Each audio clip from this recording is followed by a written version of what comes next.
Hey, what's up guys, I'm Vincent. Welcome back to Foosball Academy. If you are not sure where to set up your toolbar shots, this is the video for you. Alright, here we go.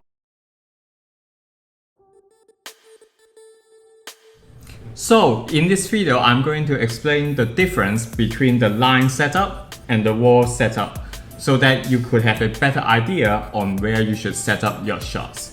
Oh, by the way, if you are new in here, consider subscribing. Don't forget to click the bell below so that you don't miss out an episode. First of all, I'm not a fan saying that there are 7 options or 8 options or 9 options that you can choose from the toolbar. Basically, you are putting limits on yourself. To me, toolbar shooting is all about how to utilize your options to maximize the coverage area. The more options you could shoot, the more you could cover the area. Let me explain more with different setup positions. So, if you prefer to set up on the line, you are giving up the spray options and the shot spray is relatively slow as well. So, here is the question. How could you maximize your coverage area from the line setup? And the answer for that is to utilize your nearest guy. And this is why it is important that you could execute the 7 pole kick from the line setup. The 7 pole kick has increased your coverage area, and this is why it is known as the zone breaker. Let me give you a tip when you practice the 7 pole kick. It is important to push the 3 bar and 5 bar against the wall, such that you know whether you are shooting it with a nice angle or not.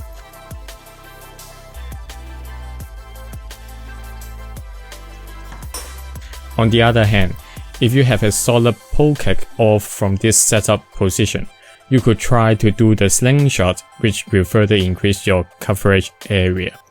However, if you are having trouble with the pole kick and the slingshot, here is the option for you.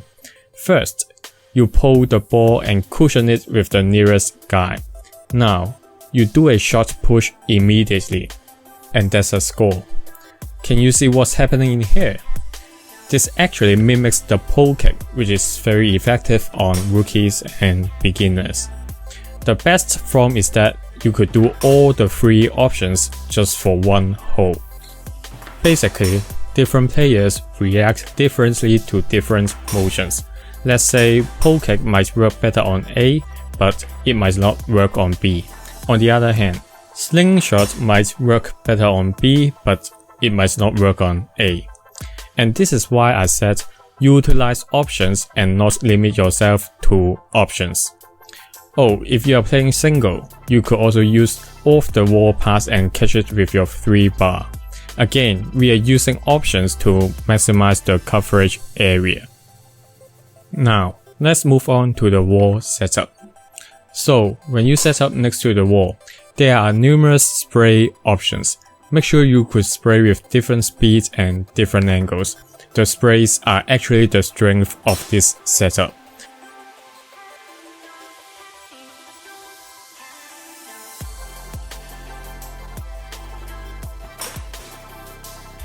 If you are playing singles or doubles, you could do a quick wall pass as well.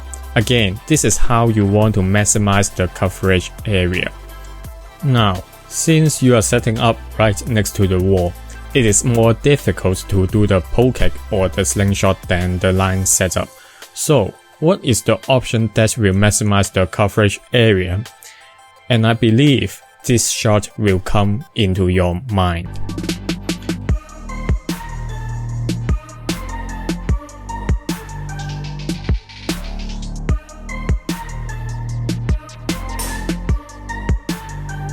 So, is it necessary to do the almost dead man long pole shot?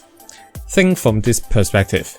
If you could do a squared pole kick or the shot push, these are better options than the dead man long pole shot, as they are easier to execute. Again, utilize options and not limit yourself to options. But of course, if you could do that, it is a great shot in your arsenal. For a long pole shot, as long as you could score past the big spots in the center, that's a great shot already. Other than setting up on the line or the wall, I realized some players prefer to set up right in front of your goal. In other words, you are giving up the spray options, but at the same time you could do the long pole shot or the pole kick easily off from this setup.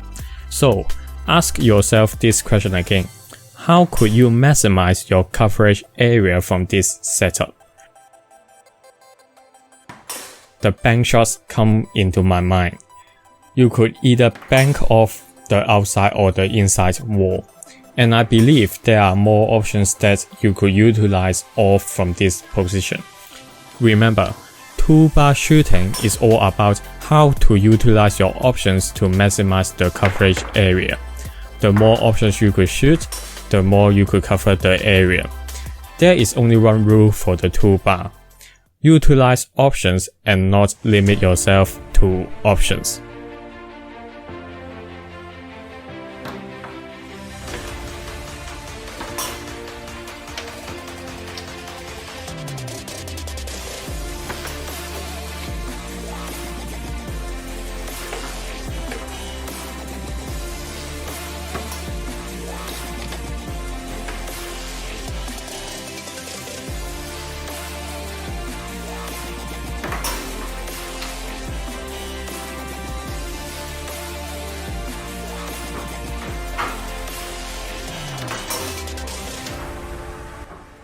I hope you have learned more about the setup in the toolbar shots.